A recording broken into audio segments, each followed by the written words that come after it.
сонун жаңылык. Сиз билген жана ишенген Умбем клиникасы эми сизге дагы да болсо жакыныраак болду.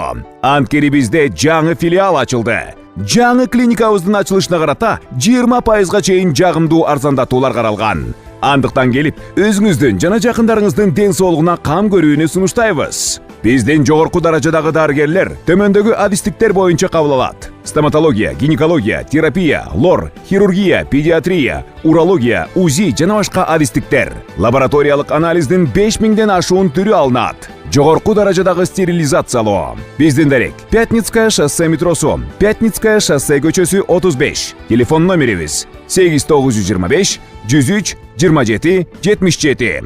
Кабыл алууга алдын ала жазылып келүүңүздөрдү суранабыз. Умбем клиникасы. Сиздин ден соолугуңуз биздин камкордук. Маркум Камчы Көлбаевдин уюшкан кылмыштуу тобунун Женго Каймана аттуу мүчөсү Кадыр Досонов соттолду. Редакцияга өздүк булактар билдиргендей, 29 ноябрда 1 май райондук соту Женгону 20 жылга эркинен ажыратты. Ал күчөтүлгөн тартиптеги колонияда жазасын өтөйт. Женгого карата адам өлтүрүүгө аракет кылуу, кылмыштуу топту уюштуруу беренелери боюнча айып тагылган.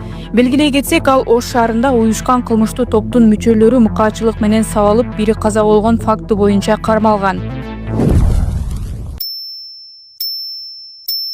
Сиздердин көрсөткөн показательдериңер мамлекетибизде мурда болуп көрбөгөндөй эң жогорку бийиктиктерге чыкты. Жетти. Улуттук коопсуздук мамлекеттик комитети бүгүнкү күндө мамлекетибиздин, элибиздин коопсуздугун сактабастан бардык тармактарда өздөрүнүн жөндөмдүү экендигин, билимдүү экендигин, профессионал экендигин көрсөтүп атышат. Ким мыйзамды бузса, ким ошол койгон талаптарды толук аткара албаса, же аткарууга аракет кылбаса, андай адамдар менен биз коштошобуз, же болбосо аларга чын айтканда көңүл кош карайбыз. Ар бириңерди карап турамын. Мына бүгүн эртең менен баштап, эртең менен мен саат 5-те жумушка келдим.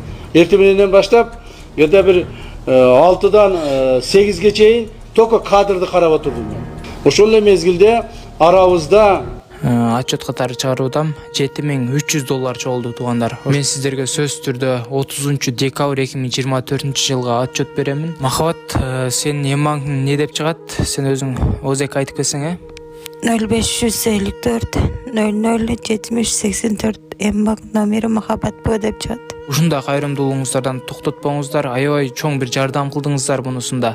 Сөз түрдө бүгүн көрүп турган болсоңуз, анда терминалга барып туруп эмбанкты тандап туруп ушул кыз озек айтып берди сиздерге. Ошол эмбанкка өзүңүздөрдүн ыхсаныңыздарды салып, сөз түрдө жардам кылып кетсеңиздер аябай жакшы болот. Урматтуу бир туугандар, кайрымдуулугуңуздарды токтотпостон бүгүн көрүп турасыздарбы? Мына ушул кыздын акыбалы мынакей караңыздарчы. Боорунан ушундай суюктуктар чыгып, альбикакоз деген диагноз коюлган. Индия мамлекетине пересадка үчүн $40,000 керек эле. Азыркы учурда ушул кызга деп сиздердин аркаңыздар менен $7300 чогулду туугандар. $32,700 калды. Манатыңыздар түшүп атат. Эжекебиздин Сбербанкы Замира Ч деп чыгат. Эжекебиз өзү донор болгонун атат. Азыр мен сиздерге атап өткөн реквизиттерге өздөрүнүн реквизити, өзүңүздөрдүн ыхсаныңыздарды салып которуп кетсеңиздер болот. Кайрымдуулук кылган ар бир адамга Аллахым ыраазы болгон болсун.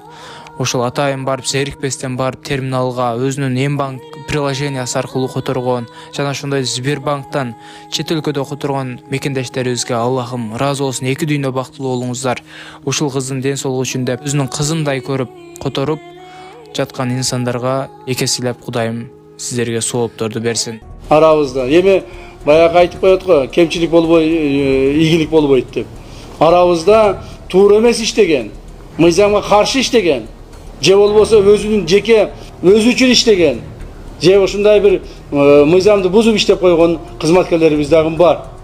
Биз ошол кызматкерлерибизди биринчиден тартипке чыгарышыбыз керек, экинчиден мыйзамдуулукка чыгарышыбыз керек, үчүнчүдөн ошол кылган туура эмес иштерин кайрадан оңдотуп, жакшы иштегенге аракет кылышыбыз керек. Ошого деле көнбөсө, ошого деле көнбөй, дагы деле мыйзам буза берсе, дагы деле ошол жанагыдай көрсөткүчтөрү начар болсо, жүрүм туруму начар болсо, анда андай кызматкерлерди мыйзамдын чегинде биринчиден жазалайбыз.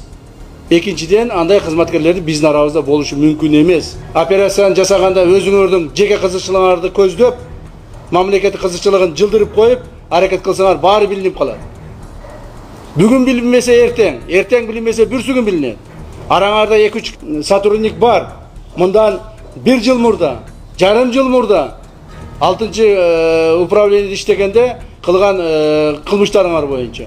Мен азыр ошону тапшырма берип, Авазовго. Туурабы? Азыр расследование кылдырып атам.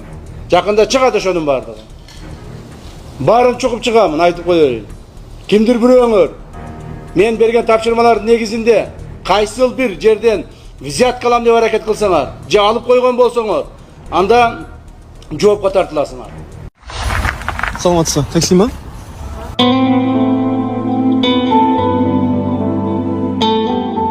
Жалғыз басты анамын. 3 балам бар. Кішкентайым ДЦП, эпилепсия. Жүрмейді, сөйлемейді. 8-ге келді қазір бала. Реабилитацияға, массаж, курстарға апарам. Бір жағынан баламен бірге таксовать етем. 7 жылға кредитке алынған машина. Өйткені скорый келіп болмайды. Қаланың сыртында тұрғандықтан жалдап тұрамыз квартираны. Бүйтіп таксовать етіп жүргім келмейді негізі. Қиын нәрсе. Ол даже еркек адамға да қиын таксовать етіп жүрген. Шаршадым мен прям өмір сүргім келмейді уже, шынымды айтсам. Баланы қалауы мен бізді бақыт ету үшін келдік мұнда. Өйткені Алла Тағала сізге желінің алып келді. Бұл қаражатпен балаңызды емге апарасыз, қалаған кәсібіңізді ашасыз, автокөліктің несиесін өтейсіз, және одан басқа ел болыңыз.